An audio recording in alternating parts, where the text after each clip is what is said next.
Bonsoir à tous et bienvenue dans Planète Rugby, votre émission pour analyser le mondial de rugby en France. Avec à mes côtés, comme chaque semaine, Bakary Meïté. Bonsoir. Bonsoir. Merci d'être avec nous. On le rappelle, vous êtes ancien joueur professionnel ivoirien passé par des clubs comme le Stade Français au Béziers et présent sur ce plateau également Olivier Brasse. Bonsoir Olivier. Bonsoir. Merci d'être avec nous. On rappelle que vous êtes consultant France 24, chroniqueur rugby à France 24. Messieurs, 2 matchs ce dimanche au programme pour conclure cette nouvelle semaine de ce mondial de rugby avec il y a quelques minutes l'Afrique du Sud qui s'est imposée face au Tonga. Ça se passait du côté de Marseille un peu plus tôt. L'Australie s'était imposée sans flamber, il faut le dire, face au Portugal. On le rappelle, samedi, les cartons de l'Écosse face à la Roumanie et de l'Argentine contre le Chili. Alors que les Fidji s'étaient imposés dans la douleur, c'était face à la Géorgie. Vendredi, les All Blacks avaient retrouvé de leur superbe pour infliger une très lourde défaite à l'Italie, le prochain adversaire des Bleus. On en reparlera en fin d'émission. Pour commencer, on va revenir sur le match de cette soirée, de ce dimanche. Afrique du Sud, Tonga, du côté de Marseille, on l'a dit, donc victoire 49-18 pour les Springboks. Des Sud-Africains qui ne sont pas encore mathématiquement qualifiés, même s'ils ont un grand pied, même 4 orteils, on va le dire, du côté des quarts de finale. On va attendre le résultat d'Écosse-Irlande, le choc qui aura lieu samedi prochain du côté du Stade de France. Des Springboks efficaces durant cette rencontre, malgré un petit passage à vide en fin de match, néanmoins. Oui, on a vu des Springboks qui avaient fait beaucoup tourner pour cette équipe. Pas une équipe bis, mais notamment au niveau des 3 quarts, beaucoup de changements. Ils avaient gardé quelques cadres sur le terrain. On finit avec un 49-18, 10 essais, 7 essais sud-africains, 3 essais tongiens. Il y a quand même ces 3 essais marqués. Donc en termes défensifs, il y aura du boulot cette semaine. Mais bon, ils ont rempli leur contrat. Ils voulaient avoir les 5 points pour être en la meilleure des positions possibles pour obtenir leur qualif d'ici une semaine. Oui, parce qu'on le rappelle, Bakary, ils avaient encaissé seulement un essai. Alors, c'était contre l'Irlande, ils s'étaient inclinés. Ce soir, il y a quand même 3 essais encaissés par les champions du monde en titre. Quelques largesses défensives ce soir. Les Tonga ont joué crânement leur chance avec un Bentame Funa qui a montré la voie. On a vu effectivement, Olivier le rappelait, qu'ils ont fait tourner, peut-être des manques de repères en défense.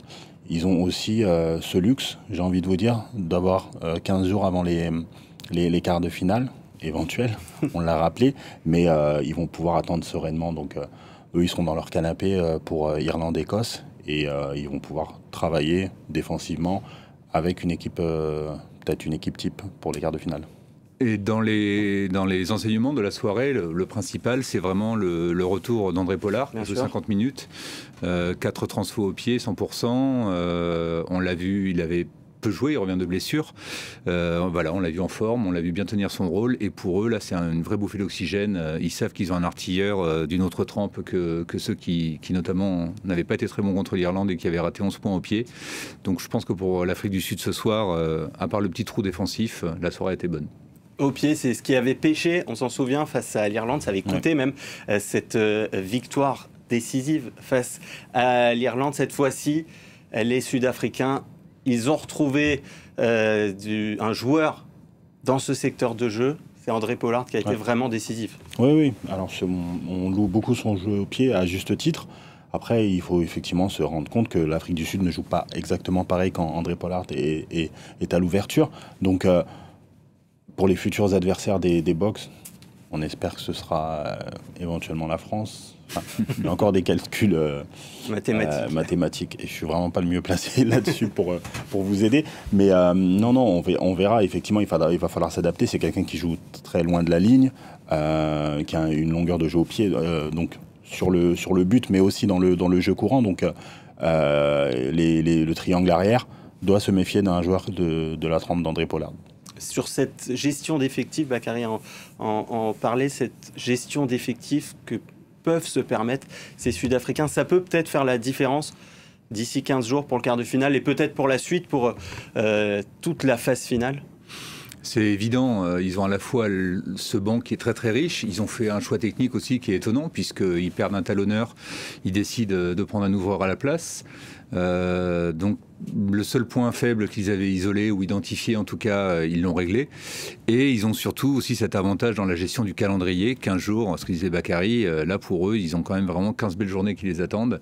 Et ils peuvent attendre sereinement, une fois qu'ils seront certains d'être en quart, ils pourront attendre sereinement le premier match. Et puis des Sud-Africains qui ont l'expérience de ces grandes compétitions, de ces phases finales, évidemment. Champion du monde en titre, on le rappelle. Allez, on va passer à l'autre match de cette journée de dimanche, et l'Australie qui a terminé cette phase de poule par une victoire 34-14 face au Portugal. Ça se passait du côté de Saint-Etienne. Les Wallabies qui ont un pied et 4 orteils, eux, dans l'avion.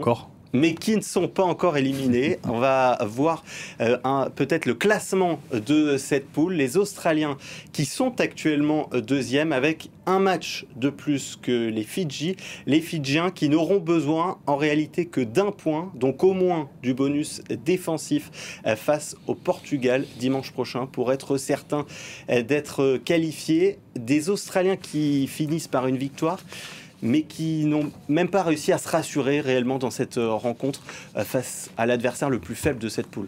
Oui, non, on l'avait largement évoqué la semaine dernière avec cette défaite déjà qui était historique.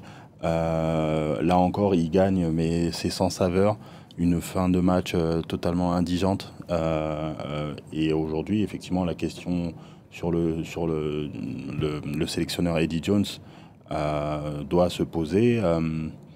Sonny Bill Williams, l'ancien centre All Blacks, a proposé ses services à la Fédé australienne de façon assez incongrue, mais ça plante un peu le décor de savoir qu'est-ce qui va se passer pendant 4 ans pour cette sélection australienne. Parce qu'on le rappelle, dans 4 ans, les Australiens, ils organiseront le mondial. Ils peuvent continuer avec le même sélectionneur après un tel fiasco. On rappelle que les Australiens n'avaient jamais été éliminés en phase de poule, même si pour l'heure, ils ne sont pas encore totalement éliminés. Oui, ils ne sont pas encore éliminés et on est un peu l'étape d'après pour imaginer leur futur, mais ça paraît quand même très difficile en termes de bilan. Il a un bilan sur l'année qui a quand même été assez déplorable, Eddie Jones. Les médias australiens ne le ratent pas. Donc voilà, ça serait un bras de fer. Ça serait rapidement, je pense, des relations très tendues. Maintenant, il suffit qu'il lui laisse une année, qu'il ait des bons résultats dans le prochain Rugby Championship pour qu'on ait peut-être un entraîneur qui ait un retour en grâce. Mais là, c'est dur de spéculer. On l'annonce aussi ailleurs, donc ça va être un petit peu compliqué. Là, ce qui est certain, c'est qu'ils ont une semaine à Saint-Galmier pour se reposer un peu, pour brûler quelques bougies et espérer que le week-end prochain ça tourne en leur faveur. Mais c'est Fidji-Portugal. Ouais. La lueur des sports, c'est le niveau affiché par les Fidji contre la Géorgie hier. Effectivement, on a vu, c'était le jour et la nuit avec ce qu'ils avaient produit contre l'Australie. Et aujourd'hui, les Australiens, effectivement, vont allumer des cierges et espérer que le Fidji qui va jouer contre le Portugal soit celui qui a joué contre la Géorgie, qui a difficilement battu la Géorgie, qui a fait match nul contre le Portugal. Ça reste quand même un maigre espoir. Quand on est joueur, qu'il faut patienter comme ça une semaine pour connaître le résultat d'un autre match qu'on est sans doute éliminé, mais pas totalement. C'est une situation qui est assez compliquée à gérer en tant que joueur. Oui, j'imagine bien. Moi, c'était sur des périodes un petit peu plus courtes où des matchs qui étaient en simultané et le match finissait avant et on est là... je ne vais pas dire l'oreille collée au transistor parce que je ne suis pas aussi vieux que ça, mais on attend le résultat sur l'autre match et c'est vrai qu'il y a on passe par toutes les émotions et effectivement les Australiens, on parlait du luxe des Sud-Africains là, qui vont regarder l'Irlande et l'Écosse s'affronter, là les Australiens vont regarder Fidji, Portugal, en sachant que ça va être quand même très compliqué, vous l'avez rappelé, les Fidji n'ont besoin que d'un point, donc même une défaite avec bonus leur permettrait de... Voilà. Mais c'est vraiment un des piments de cette Coupe du Monde. Là, ce match qu'on a vu aujourd'hui du Portugal a été tellement éblouissant de la part des Lobos. Ils ont vraiment offert, face à des gabarits immenses australiens, une capacité à déplacer, à jouer, à produire, à régaler. La question, ça va être de savoir si là, ils ont vraiment vidé le réservoir et s'ils vont pouvoir se remettre face aux Fidji. Mais ce qu'ils ont offert aujourd'hui, il y a un capital sympathie, un capital confiance. Ça va être exceptionnel. La semaine va être travailleuse.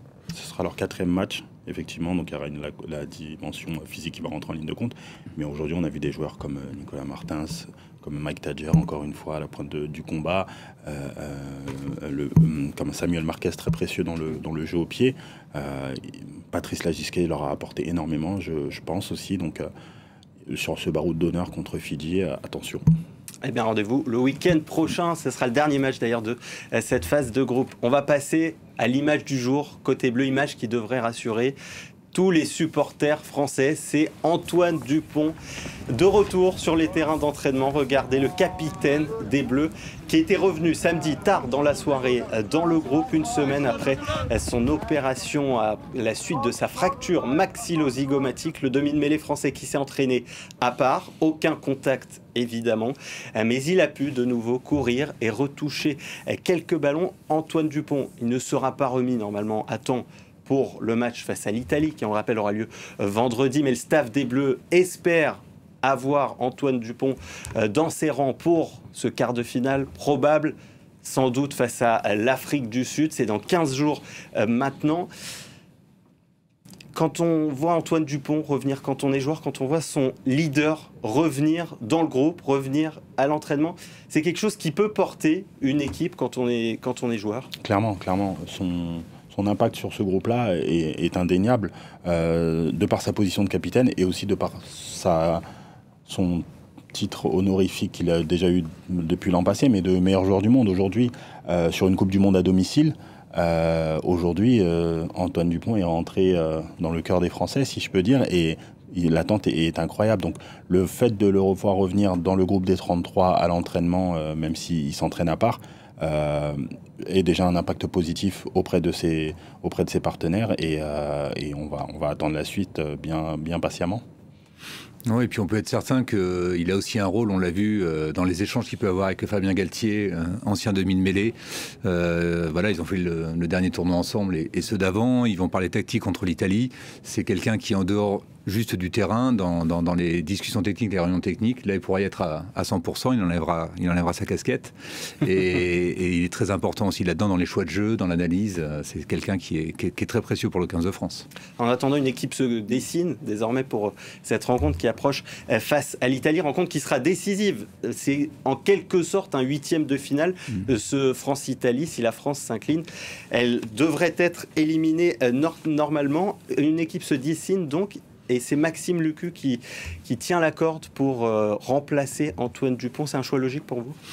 Alors c'est lui qui avait la chasuble aujourd'hui à l'entraînement, on le voit là. C'est un choix logique par rapport à la composition qu'on attend de cette équipe de France, et avec un Jalibert en 10. Ils jouent ensemble en club, ils se connaissent très bien. Et c'est lui le remplaçant naturel, entre guillemets, d'Antoine Dupont. Donc ça semble un choix tout à fait compréhensible. Ensuite, j'imagine que l'opposition fait qu'on choisit un joueur comme lui par rapport à ce qu'on attend de l'Italie. Et ça, c'est plus un choix technique de la part du sélectionneur. Ouais.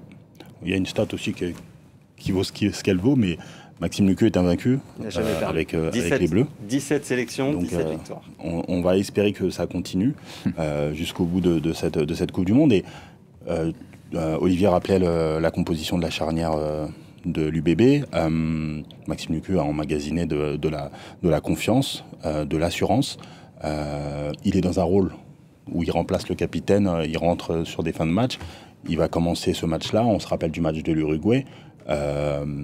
C'est une étape supplémentaire pour lui à franchir. Vous parliez de ce huitième de finale, donc ça peut ressembler à un match coup près. Il a connu les phases finales avec l'UBB. Aujourd'hui, c'est la Coupe du Monde. Maxime Lucu devrait répondre présent.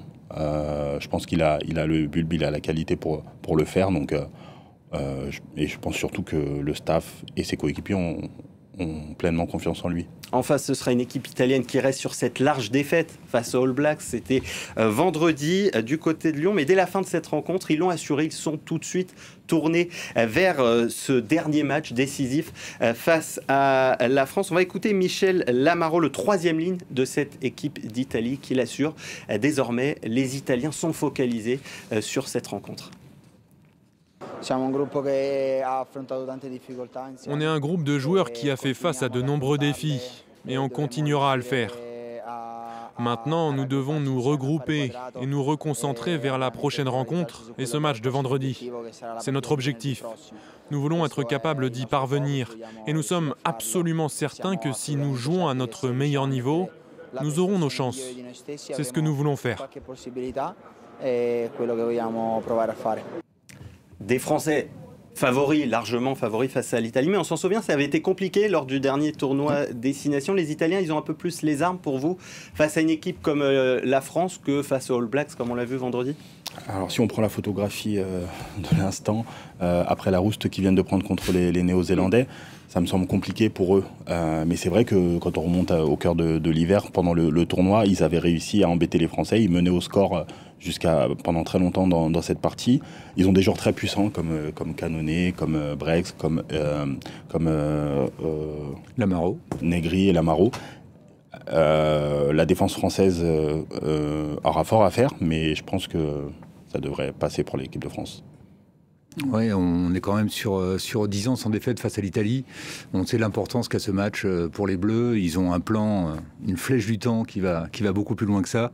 Voilà, clairement, ils vont l'aborder très sérieusement, mais avec une certaine confiance, je pense. Eh bien, rendez-vous vendredi pour ce choc face à l'Italie. Allez, avant de se quitter, un coup d'œil sur le programme de cette dernière semaine de phase de poule. Le rugby qui reprendra ses droits ce jeudi avec, dans le groupe de la France, les All Blacks qui tenteront de valider leur billet pour les quarts de finale face à l'Uruguay. Le lendemain, ce sera donc le choc France-Italie. Et puis samedi soir, on en a parlé tout à l'heure, choc entre l'Irlande et l'Écosse. Les Écossais qui peuvent donc toujours rêver d'une qualification. Dimanche, ce sera un match décisif entre le Japon et l'Argentine pour savoir laquelle de ces deux équipes rejoindra la phase finale. Merci à tous les deux d'avoir été avec nous pour débriefer cette nouvelle semaine de Coupe du Monde. On se retrouve donc dimanche prochain. C'est la fin de cette émission. Merci à vous de nous avoir suivis. L'information continue sur France 24.